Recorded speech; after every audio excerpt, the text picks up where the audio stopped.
મારું નામ નિશા છે. હું મારા માતા પિતાની એક માત્ર દીકરી હતી. મારા પિતાને મોટો ધંધો હતો. અમારે ખાંડ અને કપડાની ફેક્ટરી હતી.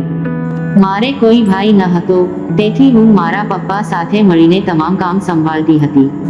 પપ્પાએ મને બધું શીખવ્યું હતું. તેઓ કારખાનામાં કામ સંભાળે છે. હવે હું પણ મારા પિતાને મદદ કરવા લાગી હતી.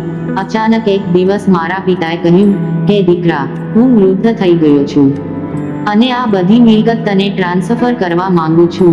મેં ઘણી ના પાડી, પણ પિતાએ બધું મારા નામે કરી દીધું અને થોડા દિવસો પછી તે હૃદયરોગના હુમલાથી મૃત્યુ પામ્યા. પિતાના મૃત્યુ પછી માતા પણ ખૂબ જ બીમાર પડવા લાગી અને તે મારા લગ્ન વહેલી તકે કરાવવા માંગતી હતી, જેથી તેને કંઈ પણ થઈ જાય તો હું એકલી ન રહી જાઉં. પપ્પાના ગયા પછી મારે જ બધું કામ જોવાનું હતું. હવે હું આખો દિવસ એ જ કામમાં વ્યસ્ત રહતી. બધા કારખાનાનો હિસાબ મારા હાથમાં હતો. મારી ફેક્ટરીમાં જ એક ઇન્ચાર્જ પોસ્ટ પર એક છોકરો હતો, જે એકદમ હેન્ડસમ દેખાતો હતો. તેનું નામ અજય હતું અને હું પણ તેને પસંદ કરતી હતી, પણ તેને કહેવાની મારામાં હિંમત ન હતી. પણ હવે મમ્મીની ઈચ્છા પણ પૂરી કરવાની હતી, એટલે મેં તેને મારી ઓફિસમાં એકવાર ફોન કરી બોલાવ્યો અને મારી લાગણી જણાવી. તેણે તરત ના પાડી, પણ થોડા દિવસ પછી તેણે હા પાડી. પછી મેં આ વાત મારી માતાને કહી.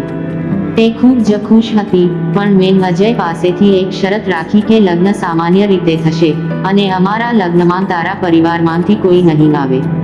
અને જો તમે મારા ભાવિ પતિ બનશો તો તમે આ બધી સંપત્તિના માલિક પણ હશો. તેથી તમે મારી સાથે ઘરમાં જ રહેશો, કારણ કે હું ન હતી ઈચ્છતી કે મારી મિલકત પર કોઈ નજર નાખે. લગ્ન ખૂબ જ સાદગીથી થયા અને લગ્ન પછી અજય મારા ઘરે આવ્યો. લગ્નની પહેલી રાત હતી. અજયે મને કહ્યું કે હું તને એક સત્ય કહેવા માંગુ છું. મારાથી ગુસ્સે ન થાવ, કારણ કે આ મારા જીવનનું સૌથી મોટું સત્ય છે. હું તને ખૂબ પ્રેમ કરું છું, પણ હું તને બાળક નથી આપી શકતો. હું એક નપુંસક વ્યક્તિ છું. આ સાંભળીને મને બહુ દુઃખ થયું, છતાં પણ મેં એ વાત સ્વીકારી અને અજય સાથે મારું જીવન જીવવા માંડ્યું. પણ ક્યારેક મને બાળકની કમીનો અહેસાસ થતો કે અમારે કોઈ સંતાન નથી, પણ અજયના પ્રેમની સામે હું બધું દુઃખ ભૂલી જવા માટે તૈયાર હતી. પછી મેં અજયને બાળક દત્તક લેવા વિશે કહ્યું, તો અજયે કહ્યું કે તને વાંધો ન હોય તો એક વાત કહું. મેં કહ્યું હા, કહો. તો તેણે કહ્યું કે મારી એક બહેન છે, જેનો પતિ મરી ગયો છે. તેની સંભાળ રાખવા વાળું કોઈ નથી અને તેનું બાળક બહુ નાનું છે. જો તમે મને કહો તો ચાલો તે બાળકને દત્તક લઈએ. આ સાંભળીને હું ખુશ થઈ ગઈ અને હા પાડી. બીજે જ દિવસે અજયની બહેન તેના બાળકને લઈને ઘરે આવી અને કહ્યું કે હું એકલી છું, મને થોડા દિવસ અહીં બાળક સાથે રહેવા દો. હું તેની આયા તરીકે સંભાળ રાખીશ. જ્યારે મેં બાળકને જોયો ત્યારે મને પહેલી નજરે ગમી ગયું અને હું તેને ખૂબ પ્રેમ કરતી હતી. તેને મારી સાથે રાખવા લાગી અને તેને મારી મિલકતમાં અડધા ભાગનો માલિક પણ બનાવી દીધો. હું તેને જરૂરિયાતની બધો સામાન લાવી અને તે આખી રાત મારી સાથે રહેતો. એક દિવસ હું બાળકને નવડાવી રહી હતી. મેં બાળકના પગ પર એક કાળું નિશાન જોયું.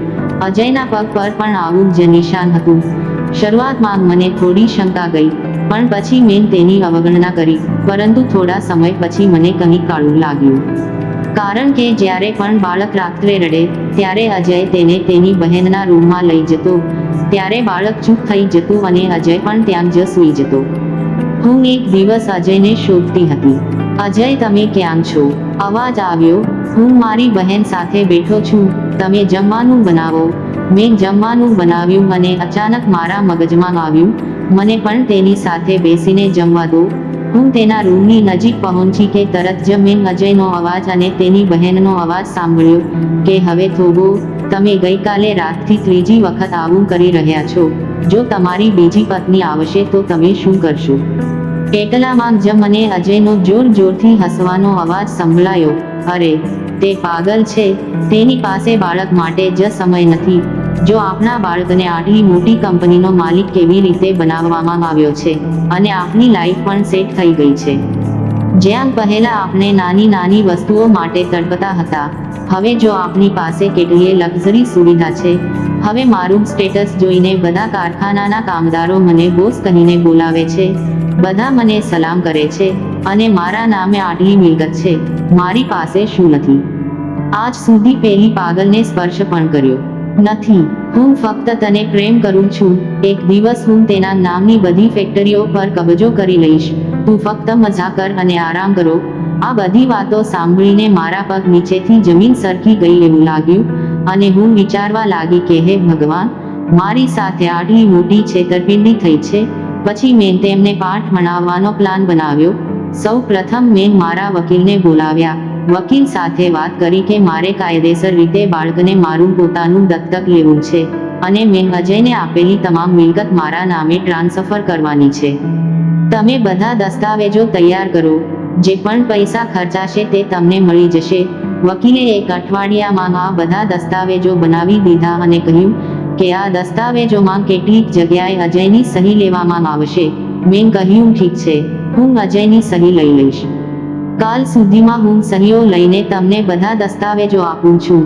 આ પછી હું 3 પ્લેટમાં ભોજન લઈને ઘરે ગઈ અને પ્રેમથી તેમને જમવાનું જમવા કહ્યું અને બંનેને કહ્યું કે એક સરપ્રાઈઝ છે તમારા લોકો માટે.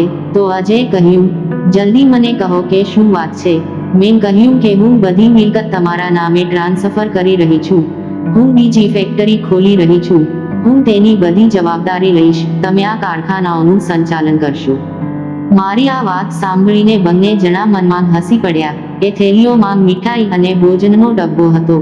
ખાધા પછી મેં તેમને મીઠાઈનો ટુકડો આપ્યો અને દસ્તાવેજ તેમની સામે મૂક્યા. દસ્તાવેજ પર તેમની સહી લેવા મેં ખૂબ જ ચતુરાઈથી કહ્યું, પ્રિયતમ, ઝડપથી સહી કરો. તે માત્ર 30 મિનિટમાં સબમિટ કરવાનું છે. હવે વકીલ પણ આવતા હશે.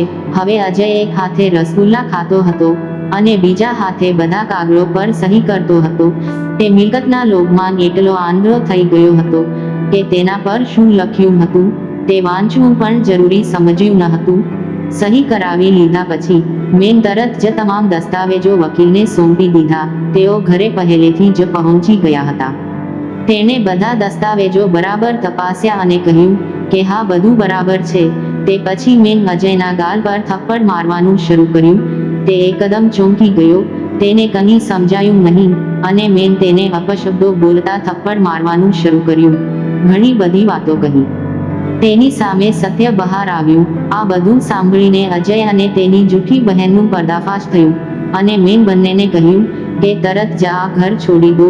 પોતપોતાની બેગ ભરીને આ ઘરમાંથી ભાગી જાઓ. તમે રસગુલ્લા ખાતી વખતે સહી કરી રહ્યા હતા ત્યારે મેં તમને આપેલી બધી મિલકત પાછી લઈ લીધી છે અને તમે પણ સહી કરી દીધી છે. હવે બંનેના ચહેરા પર ગુસ્સો આવવા લાગ્યો હતો, પરંતુ તેઓ મારા પગ પકડીને માફી માંગવા લાગ્યા. પરંતુ મેં તેમને લાત મારી મારાથી દૂર જવા કહ્યું કે તમારે બંનેને 2 મિનિટ આપું છું. અહીંથી જાવ, નહીંતર હું પોલીસને બોલાવીશ. જતી વખતે બંને જણા બાળકને ઉપાડવા લાગ્યા. મેં કહ્યું, બાળકને અહીં છોડી દો, કારણ કે હવે તે કાયદેસર રીતે મારું બાળક છે. મેં તેના દસ્તાવેજો પણ એકસાથે કરાવ્યા હતા. હવે તે બંને મહેલ જેવું ઘર છોડીને તેમની ઝૂંપડપટ્ટીમાં ફરી ગયા હતા. તેને તે ઘરમાં ફરીથી રહેવાની ફરજ પડી હતી. બીજા દિવસે મેં તેને નોકરીમાંથી પણ કાઢી મૂક્યો હતો. એટલે જ મિત્રો કહેવાય છે કે ખરાબ કામ હંમેશા ખરાબ પરિણામ આપે છે. જૂઠું બોલીને તમે લાંબા સમય ટકી શકતા નથી. તમને આ વાર્તા કેવી લાગી? કોમેન્ટ બોક્સમાં જરૂરથી જણાવો અને વિડીયોને લાઈક કરી ચેનલને સબસ્ક્રાઇબ કરવાનું ભૂલતા નહીં. ધન્યવાદ મિત્રો.